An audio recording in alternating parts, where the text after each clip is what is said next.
నమస్తే, నేను మీ ఈకే Girish. Welcome to the అద్వైత క్రియ. ఈరోజు వన్ ఆఫ్ మన ఫ్యాన్ అడిగారు క్వశ్చన్ ఏంటి అని అంటే, ధ్యానం వల్ల అతీతమైనటువంటి శక్తులు అనేవి వస్తాయా మాస్టర్ అని చెప్పి అడిగారు.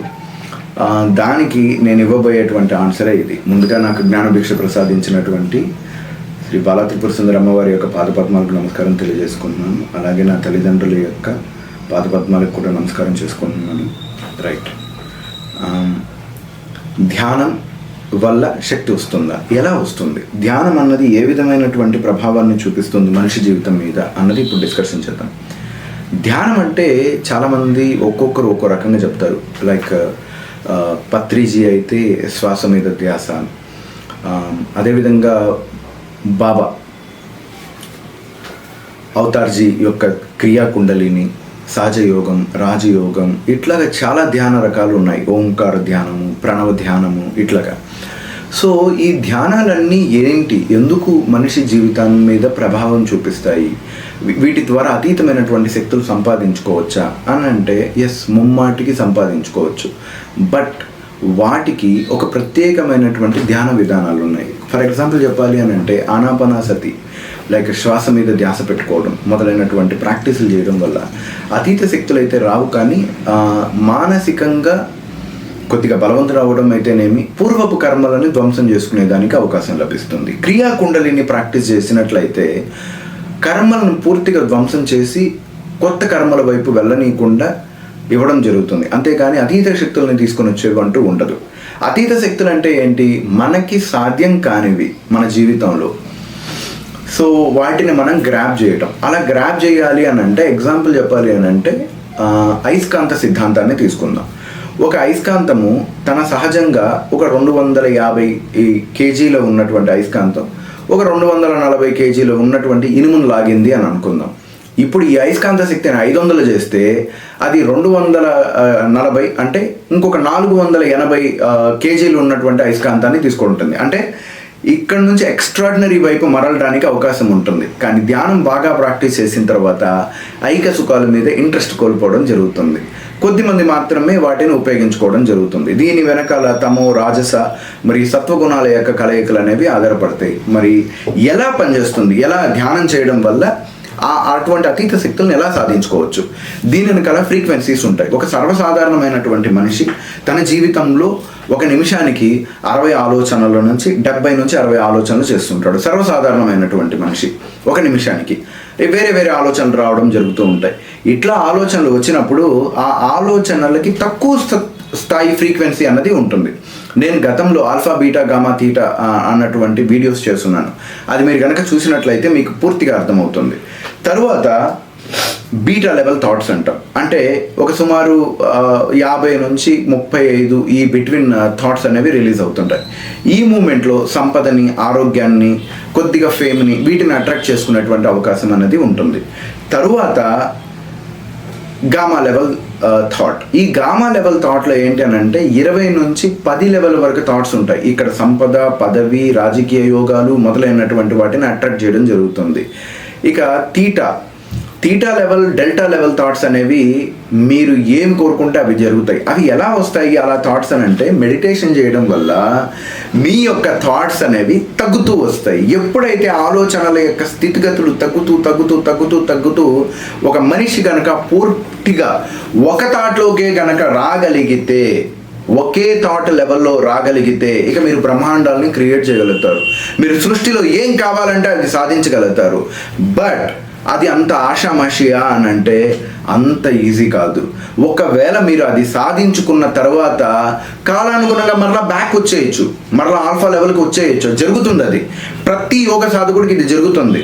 అది జరిగి తీరాల్సిందే. అది ఎందుకు జరుగుతుంది అని అంటే లైక్ మన ఆరోగ్య స్థితిగతుల్లో ఏ విధంగా అయితే మనకు సంపూర్ణంగా ఆరోగ్యం వచ్చేసిన తర్వాత మరలా అనారోగ్యం వచ్చిన తర్వాత మన ఇమ్యూనిటీ పవర్ ఏ విధంగా కోల్పోతూ ఉంటామో, ఆత్మ కూడా తన ఇమ్యూనిటీ పవర్ని కోల్పోతూ ఉంటుంది. ఎలాంటి సమయాల్లో?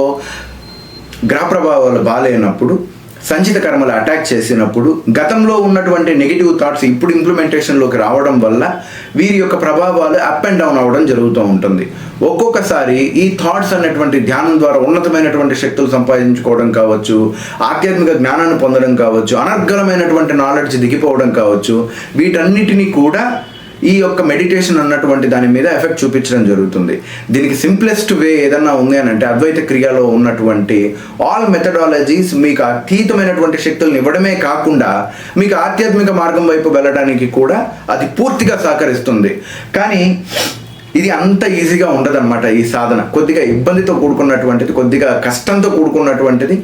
కానీ రెగ్యులర్గా ప్రాక్టీస్ చేయగలిగి మాస్టర్ యొక్క గైడ్లైన్స్ తీసుకోగలిగితే ఇది జరుగుతుంది అనమాట.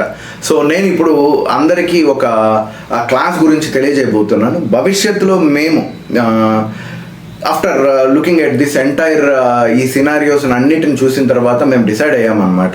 ఏంటి అని అంటే అందరికీ ధ్యానము, ఆధ్యాత్మికత మరియు క్లాసెస్ అనేవి సరైనటువంటి విధానంలోకి తీసుకురావాలని. ఇప్పుడు కనుక చూసినట్లయితే ఒకరు వచ్చి బిర్యానీ ఆకు మీద సంథింగ్ రాయండి, మీ మేనిఫెస్టేషన్ రాయండి, దాన్ని ఎత్తుకొని పోయి కాల్చండి, మీకు అద్భుతాలు జరుగుతాయి అని అన్నారు. ఇంకొకరు వచ్చి 111 మీకు 3 నెంబర్లు కనుక కనిపించాయి అంటే దాన్ని ఏంజల్ నెంబర్ అంటారు. హిందూ సాంప్రదాయంలో ఏంజల్స్ ఎక్కడి నుంచి వచ్చాయి? ఎవరి ఏంజల్స్? అసలు ఈ ఏంజల్కి ఎక్కడేం పని? అసలు ఏంజల్ అంటే ఏంటి? అబ్రహామిక్ రిలీజియన్లో ఉన్నటువంటి ఏంజల్స్ని తీసుకొని ఈ సనాతన ధర్మంలో కలిపేయడం ఏంటి? తర్వాత మేనిఫెస్టేషన్ అన్నటువంటిది ఆకుల్లో, బిర్యానీ ఆకులోనే ఎందుకు ఉంది, తైలం ఆకులో ఎందుకు లేదు, జామ ఆకులో ఎందుకు లేదు? వాటికి లేదా? ఆ ఒక్క ఆకుకి పవర్ ఉందా? ఇవన్నీ ఏంటంటే వెస్టర్నైజ్డ్ ఐడియాలజీస్ని ఇంప్లిమెంటేషన్లో తీసుకురావడంలో ఇక్కడ మిక్స్ చేయటం, అరాకొర నాలెడ్జ్తో కూడుకున్నటువంటి మాస్టర్లు అందరూ వచ్చి ప్రజల్ని కన్ఫ్యూజ్ చేసేస్తున్నారు. దీనికి మేమేం డిసైడ్ అయ్యాము అని అంటే ఇక మీదట నుంచి మేమే మాస్టర్లను తయారు చేసేటువంటి ప్లాన్లోకి వచ్చాం. లైక్ త్వరలో మీలో కనుక ఎవరైనా కనుక ఈ అద్వైత క్రియ కాన్సెప్ట్ ద్వారా మాస్టర్ కాదలుచుకున్నట్లయితే, మీరు ఒక లైఫ్ కోచ్లా మారాలి అని అనుకుంటే, మీరు ఒక గిరీష్ లాగా మారాలి, అట్లీస్ట్ ఆ విధంగా మీరు చెప్పాలి అని అనుకున్నట్లయితే మీలాంటి వారి కోసమే నేను త్వరలో క్లాసెస్ని కండక్ట్ చేయడం జరుగుతుంటుంది. కొద్దిపాటి ఫీజు ఉంటుంది. అలాగే ఈ క్లాస్లో వచ్చినటువంటి మాస్టర్కి మ్యాక్సిమం లెవెల్ సపోర్ట్ అనమాట. అంటే ఒక మాస్టర్ అయిన తర్వాత ఎటువంటి సమస్యలు వస్తాయి, ఎటువంటి వాళ్ళ నుంచి వస్తాయి, వీటిని ఎలా హ్యాండిల్ చేయాలి, లీగల్గా, మెంటల్గా, స్పిరిచువల్గా, అలాగే ఫినాన్షియల్ పరంగా ఏ విధంగా సమస్యలు రావడం జరుగుతుంది, గ్రోత్ ఏ విధంగా క్రియేట్ చేసుకోవాలి, ఇలాంటివన్నిటినీ కూడా వాళ్ళకి ట్రైనింగ్ ఇవ్వడం జరుగుతుంది. మీలో నిజంగా చాలామంది మాస్టర్ కెపాసిటీ ఉంటుంది, బట్ నేను చెప్పగలనా, నేను రాగలనా, నా వల్ల అవుతుందా అన్నటువంటి ఆలోచన ఉంటుంది. అటువంటి వారికి నేను ఇదే చెప్తున్నాను.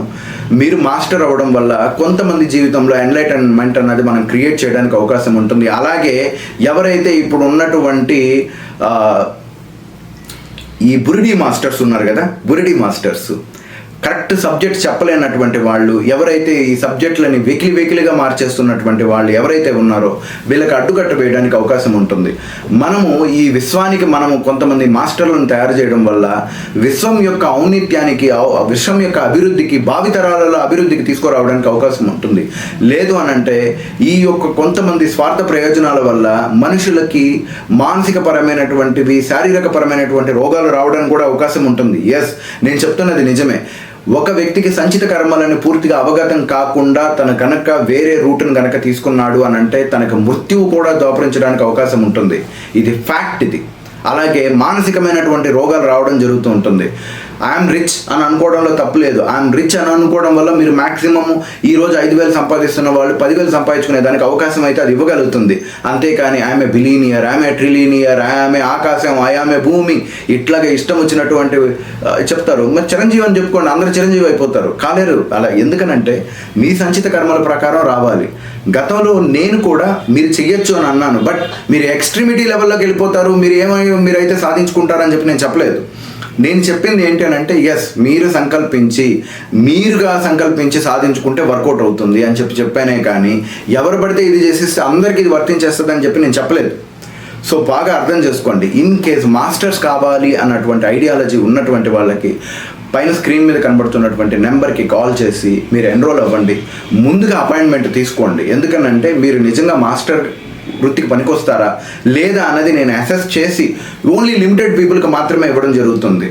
సో ఒక అద్భుతమైనటువంటి ఆధ్యాత్మిక ప్రపంచాన్ని మనం నిర్మిద్దాం. దీని ద్వారా సంఘానికి, సమాజానికి, అన్నిటికీ మేలు చేయడానికి ఇది ఉపయోగపడుతుంది.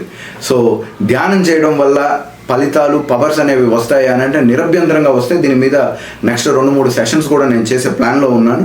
నేను తెలియజేస్తాను. ధన్యవాదాలు. నమస్తే.